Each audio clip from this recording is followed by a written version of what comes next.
Dans une situation de crise, vous est-il déjà arrivé de penser « Mon Dieu, si tu me tires de cette crise, je te promets de toujours te faire confiance, quoi qu'il arrive ». Cela vous est-il déjà arrivé de penser ça?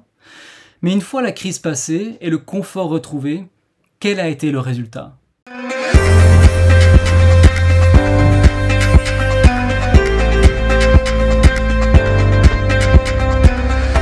En Ésaïe 38, Dieu tire Ézéchias d'une crise majeure.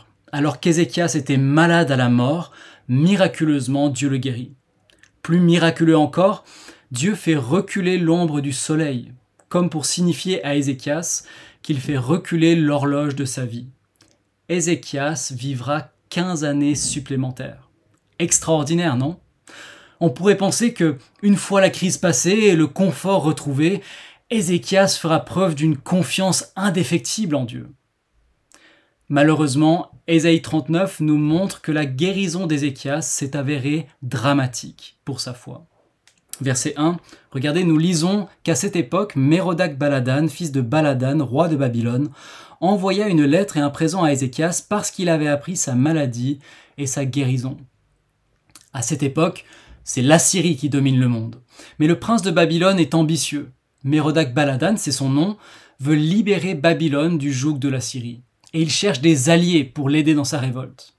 Ainsi, ayant entendu parler de sa guérison, Mérodach-Baladan envoie des messagers pour traiter avec Ézéchias.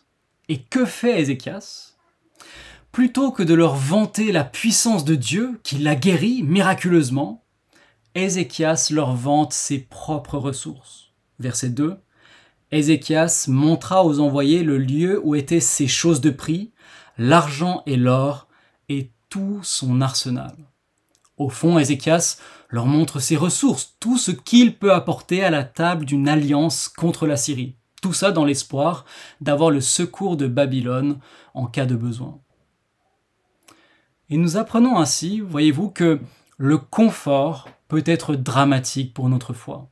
Parce que quand tout va bien, nous sommes tentés de nous confier dans nos propres ressources, plutôt que dans le caractère et les promesses de Dieu. Et c'est une mise en garde, un avertissement pour ceux d'entre nous dont la vie est plutôt confortable en ce moment. Peut-être est-ce votre cas, vous êtes en bonne santé, au travail tout va bien, votre vie de famille s'écoule paisiblement, vous n'avez pas de problème d'argent. Si c'est le cas, comme pour moi, vous pouvez remercier Dieu pour ces choses. Il est bon et juste d'en profiter. Mais voyez-vous le danger? Quand nous sommes désemparés et nous savons que Dieu seul peut nous aider, nous nous accrochons à lui et ses promesses, comme Ézéchias au chapitre 38. Mais quand nous allons bien, une fois la crise passée, nous pensons pouvoir gérer, comme Ézéchias au chapitre 39. Nous recommençons à nous confier en nos ressources et nos capacités.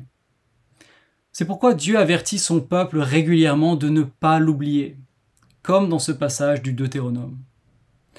Si tu manges à satiété, si tu te construis de belles maisons et que tu y habites, si ton argent et ton or s'accumulent, si tous tes biens s'accroissent, prends garde de ne pas céder à l'orgueil et d'oublier l'Éternel ton Dieu. Ainsi, si tout va bien dans ta vie aujourd'hui, loue le Seigneur Jésus pour cela. Mais n'oublie surtout pas que tout ça vient de lui et compte sur ses forces, les forces qu'il te donne par son esprit.